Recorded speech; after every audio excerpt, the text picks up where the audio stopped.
सरकारी और निजी नौकरी करने वालों के लिए रिटायरमेंट एक अहम मोड़ होता है। ये वो समय होता है जब जिंदगी का एक लंबा चैप्टर बंद होता है और एक नई शुरुआत होती है। अब इसी रिटायरमेंट को लेकर सरकार एक बड़ा बदलाव करने जा रही है। 2025 में रिटायरमेंट के मौजूदा नियमों को लेकर नई पॉलिसी लाने की तैयारी हो रही है, जिससे लाखों कर्मचारियों की नौकरी और पेंशन दोनों पर असर पड़ेगा। अगर आप भी नौकरी में हैं या रिटायरमेंट के करीब हैं, तो यह खबर आपके लिए बहुत जरूरी है। भारत में फिलहाल सरकारी कर्मचारियों के लिए रिटायरमेंट की सामान्य उम्र 60 साल है।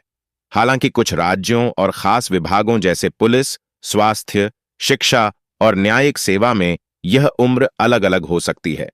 जैसे कुछ राज्यों में रिटायरमेंट की उम्र 58 साल है, वहीं प्रोफेसर और जज जैसे पदों पर यह 65 से 70 साल तक हो सकती है।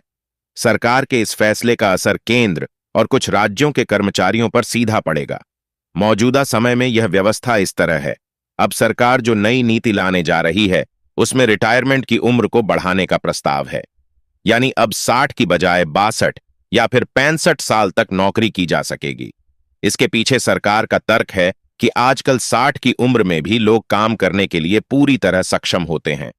ऐसे में उनके अनुभव का फायदा देश और संस्थानों को लंबे समय तक मिल सकता है। इसके साथ ही पेंशन सिस्टम पर दबाव भी कम होगा और सरकार को सामाजिक सुरक्षा का बोझ भी थोड़ा हल्का लगेगा।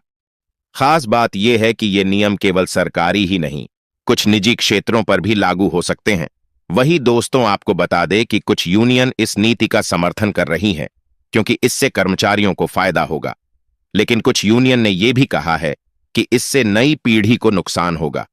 उनकी मांग है कि अगर रिटायरमेंट की उम्र बढ़ाई जाती है, तो साथ ही नई भर्तियों की प्रक्रिया को भी तेज किया जाए।